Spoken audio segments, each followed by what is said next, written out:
Baru-baru ini, berita pria disangka maling amplifier dibakar massa ramai di media sosial. Mungkin kita sebagai warga merasa kesal jika ada maling yang mengusik lingkungan dan ingin memberikan pelajaran agar pelaku jera. Namun aksi main hakim sendiri ini tidak dibenarkan, karena di setiap negara ada aturan hukum yang berlaku.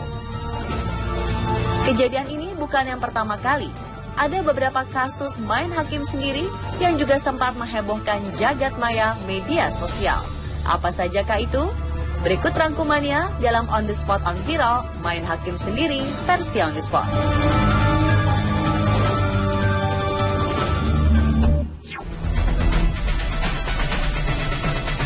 Pria bernama Muhammad Al-Jahra atau Zoya diduga telah mencuri amplifier di salah satu masjid. Entah pria tersebut benar-benar mencuri atau tidak, ia langsung dikeroyok oleh massa secara brutal. Bahkan hingga dibakar hidup-hidup oleh massa setempat di Pasar Muara Bakti, Babelan pada hari Selasa, 1 Agustus 2017 yang lalu. Sebelum tewas, pria berusia 30 tahun tersebut sempat mengatakan bahwa dirinya bukan maling.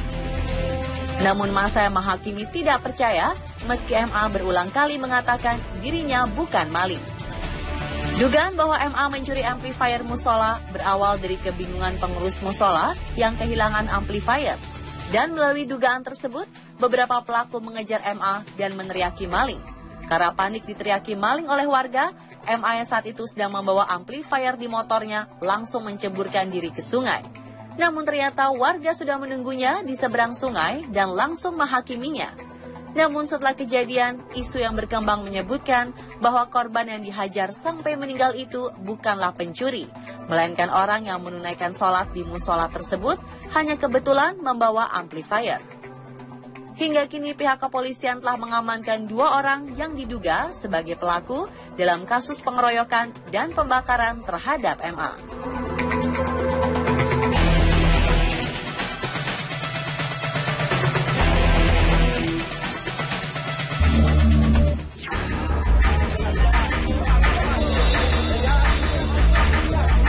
Beberapa waktu lalu beredar pula sebuah video di Facebook yang memperlihatkan bocah 18 tahun tengah meringkuk di dekapan polisi lantaran ia takut dihakimi oleh massa. Kejadian tersebut bermula saat bocah berinisial SH hendak membeli cabai menggunakan sepeda motornya. Entah mengapa muncul niat jahat untuk mengambil 2 ekor ayam Bangkok milik Hasbiandi, warga Dusun Kilang, Kecamatan Montong Gading, Lombok Timur, NTB. Namun aksinya langsung dipergoki oleh korban, yang kemudian bersama warga langsung meringkus dan menghajar bocah tersebut. Salah seorang warga yang mengetahui keributan tersebut langsung menelpon pihak keamanan setempat. Bribka Supriyadi yang mengetahui laporan tersebut langsung meluncur ke tempat kejadian. Dengan keberaniannya, ia langsung menerobos ke dalam kerumunan massa dan merangkul SH.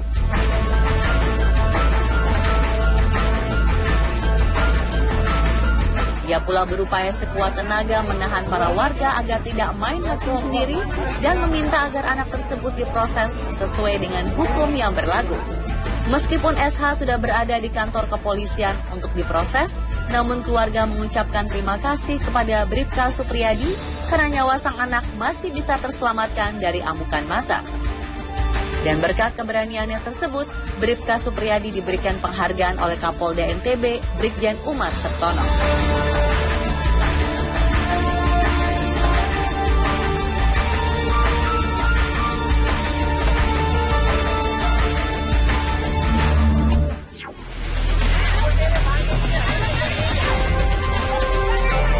Siapa sangka remaja wanita berparas cantik ini tengah tertangkap basah oleh para warga sedang mencopet.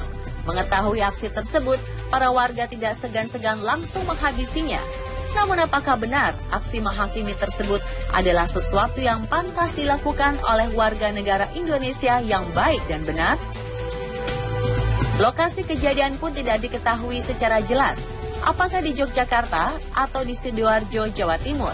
Namun yang jelas, video dan foto yang sempat menjadi viral tersebut telah mendapatkan lebih dari 236 komentar. Di antaranya, banyak yang tidak setuju dengan aksi menghakimi dari para warga setempat. Walaupun orang tersebut terbukti bersalah, namun ada baiknya kita tidak terlalu kejam untuk menghukumnya.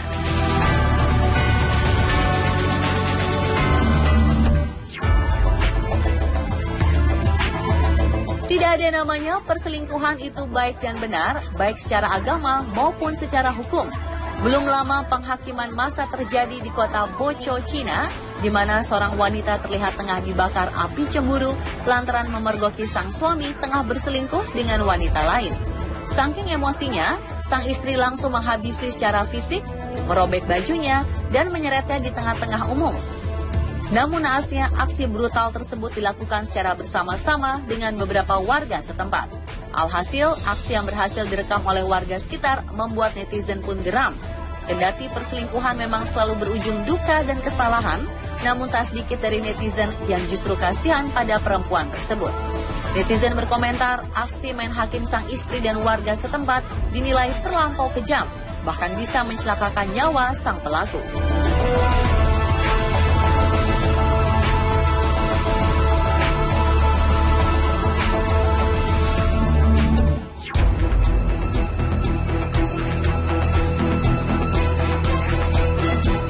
Terakhir sekitar awal bulan Maret 2017 yang lalu terjadi aksi hakim massa terhadap seorang supir yang mengemudikan mobil secara ugal-ugalan.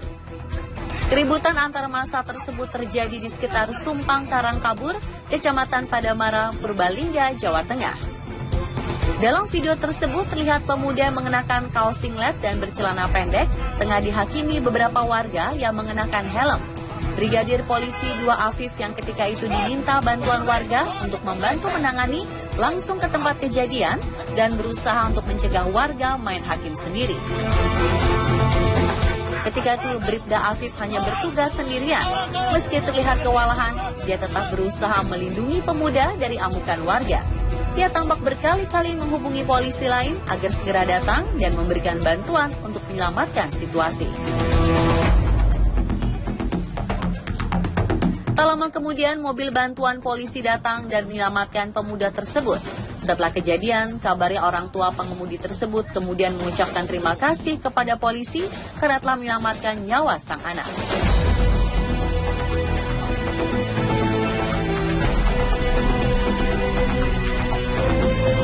Dan pemirsa, itulah beberapa kasus main hakim sendiri yang berhasil kami rangkum dalam segmen On The Spot on Viral versi On The Spot. Walaupun para pelaku kriminalitas harus diberikan pelajaran, namun dengan kita bermain hakim sendiri, mungkin itu yang membuat beberapa pelaku kejahatan berani untuk menghabisi para korban-korbannya sendiri. Untuk itu sebaiknya sekarang kita dapat lebih berpikir secara logika, dan biarlah tindak kriminalitas tersebut ditangani oleh lembaga hukum yang berwenang, bukan menghabisi nyawanya.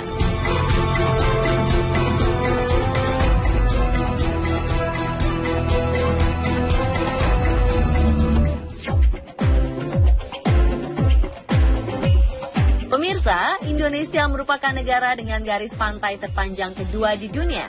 Namun mengapa bisa sampai kekurangan pasokan garam dan harus impor ke luar negeri? Saksikan ulasannya sesaat lagi hanya di On The Spot.